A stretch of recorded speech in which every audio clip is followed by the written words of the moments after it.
Vince. They're really cracking down on safety belts these days. What's up, officer? I'm giving you a ticket for committing an A-level. Safety belt violation. Compliments of Barney Fife. We never wear safety belts. We're dummies. Weisenheimers. He gave us a ticket. Man's got to do what he's got to do.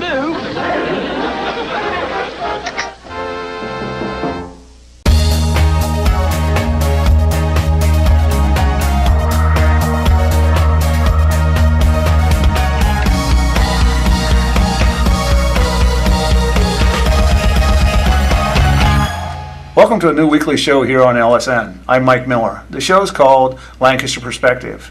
We're going to talk about different issues and perspectives, not only in the city of Lancaster, but in Fairfield County. If you'd like to share your perspectives or you have some issues you'd like to come on and talk with us about, please call JT Burcham at 215-5399, or you can contact him at Fairfield Media Productions. Our first show today is with Fairfield County Commissioner Steve Davis. Thank you for having me. Steve, glad you're here. Thanks for being with us today. A graduate of the T14 school that you were trying to explain to me earlier. I went to the University of Texas School of Law, and it's highly rated law school, and had a great time being out in Austin, Texas for that. And, so yeah, I do. I practice some law, and now I'm involved as a county commissioner. First question is, you've been involved with the Republican Party for some time. You've been head of the Republican Party for about 7 years. Why county commissioner? Well, you know, when I started getting involved heavily back in '95, I started off as a ward councilman in the 5th Ward. And as you may recall, back at that time, things were pretty hot. You'd have dueling press conferences between the mayor and the council out on the corner of Main and Broad, and council was factionalized and had some difficulties operating as well as it could. And by the time I left there as president in 2004, it was running like a top. Then I go into the party situation from 2004 to 2010, and again, when I got involved with the party as chairman in 2004, it's a pretty rough time. The North and the South were having a little civil war there over who's going to run this county. And the right and the middle within the Republican Party were going at each other hard and factionalized and broken down. We even had an anti-development crowd kind of growing up within the party and starting to voice their concerns about growth and development in the county. And then I leave there in 2010 and the party's running like a top. And so, you know, you say, why the county commission? And I say, you know what, I want to take my shot there too. Because I think there can be some improvements made. I think we can improve on speed and direction under the auspices of specific goals. And I'd like to see if I can help. Now, obviously, the state budget is coming out. It affects the county budget. Thoughts about the budget process and how it's going to affect Fairfield County? Well, you know, the federal government's talking about trillions. And the state government's talking about billions, and it's kind of hard when we tell our little story of millions to break through the noise. It's a rough situation. Cuts have got to happen. You know, I'm getting letters and emails and notes every day of people wanting me to lobby this state legislator or that senator to try to protect something. I'm not playing, because the cuts have to be made. You know, trillions in debt at the federal level, cuts have to be made. $8 billion hole at the state level has to be plugged. So, you know, and then, yeah, at the end of the day, we at the local level are going to see significantly less federal and state revenue in a number of different directions, and the adjustment period is going to be very painful. I think over the longer haul,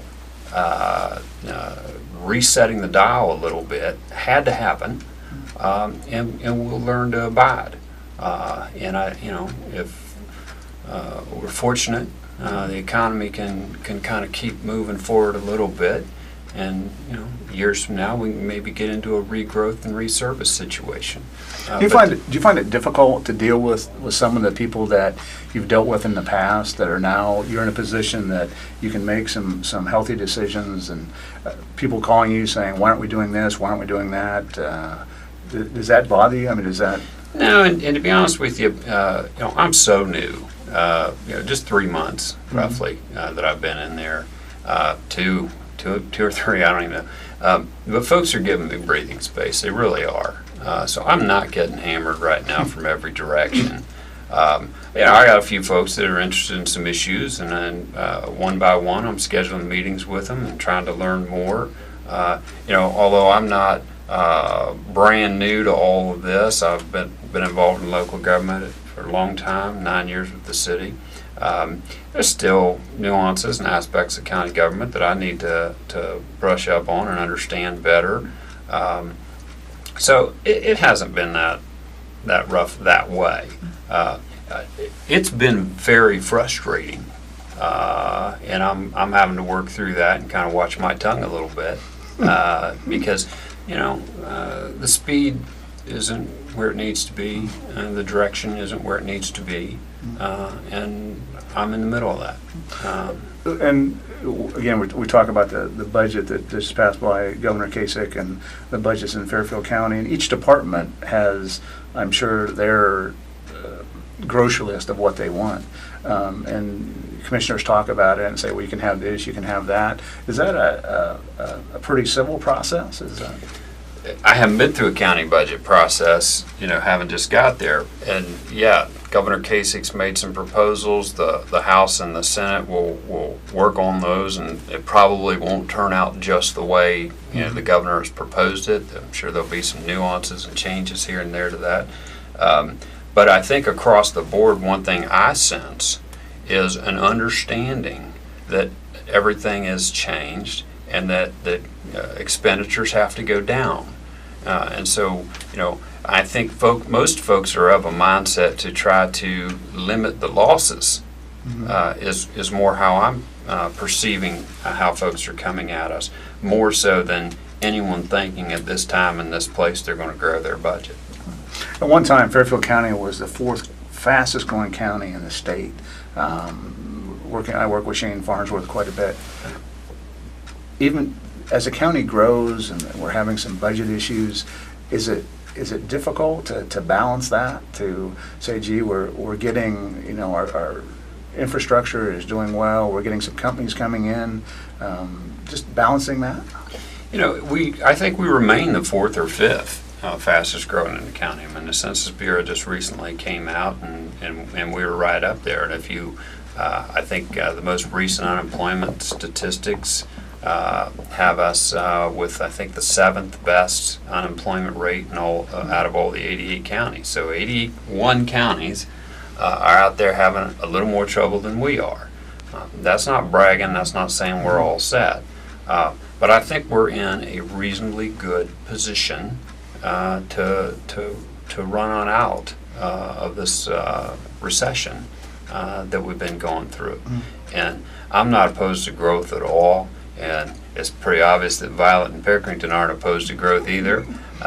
It's going to happen.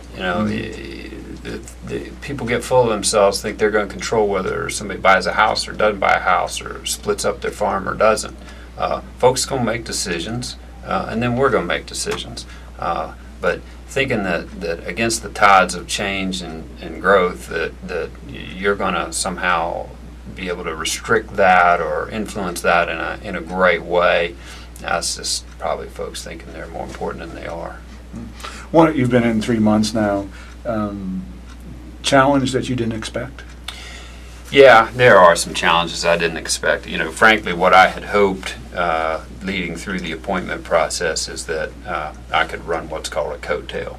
I really thought that I would have the opportunity to just kind of look to Commissioner Kiger and Commissioner Shoup, kind of see how they work, listen, learn, not get too intimately out front on issues in the short term or whatever.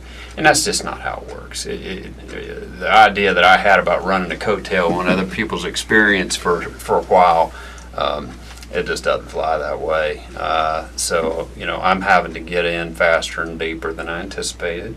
But, been around a while, I'll figure it out. I guess we've known each other for a number of years, and you've always been able to speak your mind and speak your piece. Is it a relationship with the other commissioners that you're walking slowly and just absorbing, or you said that you had to get in a little quicker than you thought? Yeah, well, the other commissioners and I have known each other for a long time, and not all of our prior interactions have been positive. For example, I think, Now, is that a good thing? Is that? well, it is what it is. Okay. 2006, I backed a different candidate than Commissioner Kiger for his seat, and that is what it is. And when I was a city councilman and the county commission made some proposals that I didn't appreciate, I was pretty vocal in expressing that. So there's history there, but I think the commissioners can let that go and take it issue by issue and try to move forward. And quite surprisingly, Commissioner Kiger, for example, has he's bent over backwards trying to see if he can make me feel comfortable. And have to do that, and it's appreciated. So we'll take it one day at a time. One of the issues we were talking about, budget cuts and things like that, were the historical parks you're very close to, and the levy has failed 10 times now. Yeah. Here's the thing on that, and yeah, I've suggested that we ought to go an 11th time, and the reason I did that is because I'm too stupid to figure out what happened the last 10 times. Here's the thing. I've been watching this train wreck for 10 years. All right, it's got to come to an end. We're either going to have an historical parks or we're not. All right, that's where it's got to be. When we get to 2012, that $130,000 a year that we're spending on parks has got to be out of the general fund one way or another. I don't have the standing just walking in here this day to say we ought to close these parks and be done with it. All right, I didn't walk a mile in their shoes. I didn't fight those last 10 battles. I'm not Dave Fay. Okay, so yeah, I'm going all in and saying let's go one more time for a lesser amount. And then you bring in the fact that the High Historical Society has suggested that we could take over the Joaquina Nature Preserve and make that a part of our park system. That would be the crown jewel of that system. So yeah, I'm saying one more time, I'll go all in with you and for you. And then, if it fails this time, right, I will be just as aggressive in advocating the closure of the entire system and taking it out of the general fund. The way I view this isn't really, for me, about we have a park system or we don't. For me, it's about we have a mess or we don't. And I see it as a mess, and one way or another we got to get the broom out and clean it up. It's either going to be by having a funded park system or not having a park system. Having this halfway deal going on for 10 years is irritating to me. Okay? So, beat me up, grief me, call me names. I'm all good with that, right? But at the end of the day, one way or another come November, the mess will be done. That's how I see it. My guest is Commissioner Steve Davis, newly appointed for Fairfield County. When you were growing through the Republican process, and there's always visions of what you want to do, and now you're in a position as a county commissioner, and there are a lot of things that are going on in Fairfield County, and we've talked earlier off air just about a couple things that are going on, but your sense of the direction of Fairfield County. I know the county, State of the County is coming up in another week or so, and just your sense of where Fairfield County is and where it's going to be going. Let me take you a couple ways on that. First of all, I want to be candid and say I'm not a visionary at all, and I'll give you an example. If in 1984 folks had come to me and said, hey, we want to have famous entertainers come out at High University, and 17,000 people will gather on a grass hillside to hear them for 2 weeks out of every year, and it'll be a wonderful thing that people will come to from miles and miles around. What do you think? I would have said, not my town. That's never going to fly. Okay, I don't see those things before they happen. I'm glad that there are people that do. That's not my talent. Mm-hmm. If I got any at all, that's not one of them. But so I don't perceive myself to be visionary or have great strategic abilities. I'm more tactical. I'm probably too decisive. It's going to be this way or that way. Now let's just move on. Mm-hmm. as far as Fairfield County is concerned, I think we're in a fantastic position. You know, particularly a lot of the recent statistics you see, there are very few growth areas across this state. Population is going down, as a matter of fact, statewide, whereas we're improving. Employment-wise, yeah, you know, I don't want to be at 8% unemployment, 8 plus. But it's a heck of a lot better than where we are in some other areas. I think we're uniquely positioned to capitalize on the economy and coming out of the recession. I think that's a great thing. I think it's great to be close to the big town, but not be in the big town. So that, you know, I think that's a neat suburban position to be in for the county. So I think there's some basic assets, geography and population that are helpful to us. I'm encouraged. I'm not discouraged. I think there's some issues that have the potential to be exceedingly harmful to us. And I'll give you an example. If we don't stem the tide on the opiate addiction in Fairfield County, it's game over. You know, this is the most significant crisis that Fairfield County has probably ever seen. And, you know, folks who have someone they know that's dealing with that, they know what I'm saying. Folks that don't know somebody dealing with that don't know what I'm saying, and that's cool, I understand that, but here's the thing. If you look at a $32 million general fund at the county level, we're talking millions, 2+ out of that 32 that's being spent on opiate addiction right now. Whether that's $88,000 a month for Child Protective Services or $1.4 million a year just for the cost of the prisoners we're housing out of county. I didn't throw in the $1.5 million a year we're spending to house prisoners in county. 60% of those folks that are sitting in that prison did what they did on an opiate addicted problem. Okay? 100% of the children in Child Protective Services are there as a direct or indirect result of some drug problem in the home. Okay? So, you know, even for those of us who may not be close with someone who's fighting that addiction, I'm telling you, it's already in your pocket, very significantly. So I'm encouraged that Fairfield Medical Center and the schools and the community is coming together and being honest and candid about this problem. And, you know, I do think it's incumbent upon the county commission to ask themselves every day, are we a part of the solution here? Are we doing all that we as a commission should be doing to assist in battling this problem? Or are we watching it go by? And, you know, I don't have the answer to that. I'm asking the question. But I think that's a big deal. And I want to be clear too. I'm not saying that it's worse here than anywhere else. Okay, I understand it's a national issue, but we're either going to win that or we're going to lose it. It's you know, I got boys they're 10, 12 years old, straight A students involved in basketball and baseball and wonderful boys. And Judge Trimmer said something the other day that I think brought it home.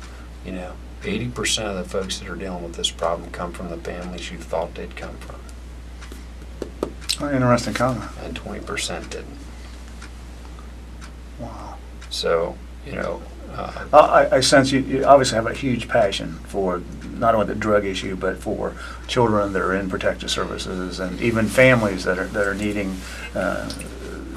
Public policy, I'm not emotional about public policy. I'm emotional about messes that aren't cleaned up and need to be.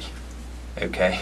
You know, when problems exist, then you need to find solutions. You got a problem, you find a solution. To me, it's, you know, not that much different than the historical parks issue. You know, if something's been crawling around out there hurting you for 10 years and you've already spent $1.5 million for an inoperable park system, right? Time to fish a cut bait, make a decision, right? I'm passionate about problems that aren't solved. It keeps me up at night, you know? If I got a personal problem that's not solved, I can't deal with it. If I got a problem at my office that's not solved, I can't deal with it. I'm walking into an office in a county with lots of problems that aren't solved. In that, I am passionate about. You know, public policy, no, I don't get too emotional about public policy. But I am absolutely passionate about identifying problems that aren't solved and seeing what I can do to help solve them. Does it bother you that those problems that haven't been solved, people are coming to you saying, I talked to so-and-so about this a year ago or 2 years ago.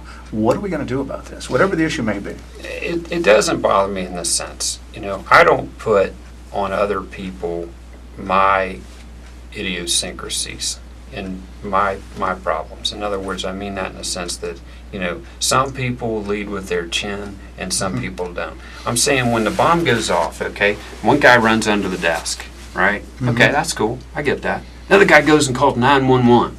That's pretty reasonable. I like that. Another guy throws himself over the bomb and blows up with it. Wow, what a hero. You know what? Those are all cool responses. I'm not going to be critical of any of those decisions when the bomb goes off. So, going back to the guy that somebody called 2 or 3 years ago that said, I don't think we'll do anything. I don't know what the conversation was. I don't know, what information that he or she had in front of him at that time. So, looking back and being critical of how people have conducted themselves in past circumstances, not my gig, because everybody's going to handle it and look at it and do it differently than the next person. So I don't put on everybody else, how I look at things. I welcome them to look at them the way they do. So that's how I see it. People want to get hold of you, just contact the commissioner's office. Unfortunately, I'm too easy to get a hold of. I mean, my personal phone number's in the book. My law office phone number's in the book. My county commissioner's number's in the book. Both my emails are published, and my cell phone is on my voicemail at the office anytime, anywhere anybody wants to get a hold of me. Right. So even though some folks close to me might wish that I was a little less easy to get a hold of, anytime or day and night, it's too easy to find. Well, we do appreciate you coming in and talking to us. So just before we let you go, Texas alum, Final Four. Well, I did my undergraduate at the University of Arizona, and then I went on to Texas for law school. But I was born and raised here in Lancaster, and I got Ohio State in the Final Four, probably being joined over there by Kansas, maybe Notre Dame and North Carolina. But got to go with the Buckeyes all the way. Yeah. Well, Steve, we do appreciate you coming in today and taking the time out of your busy schedule. I know you're leaving here to have a meeting with someone, and wish you the best of luck and your endeavor as Fairfield County Commissioner. And we'll have you back on. I appreciate it. We'll get you back on. Well, there's lots to talk about, and as you know, there's several issues that are very important. We can't even squeeze in 25 minutes, but anytime. Thank you very much. You've been listening to Perspective. I'm Mike Miller. We'll see you next week.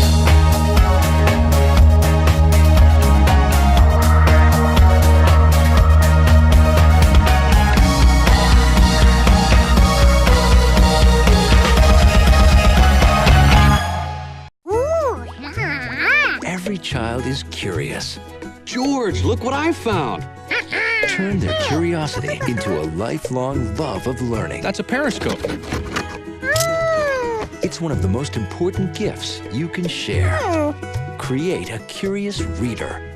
Oh, you want to build a castle like that one? This is super bedtime reading. Share a book together today. Visit read.gov. A bright future starts with a healthy lifestyle. Good nutrition and physical activity are fuel for your child's mind and body. Attaboy, Pinot. And the Food Pyramid will help you find the right balance. Just remember, every color, every day. Nothing can stop me now. Eat right. Here's an apple. Be active. Come on, I'll race you home. Make it balance. This calls for a celebration. A healthy lifestyle can lead to great things for your child. Visit mypyramid.gov to learn more.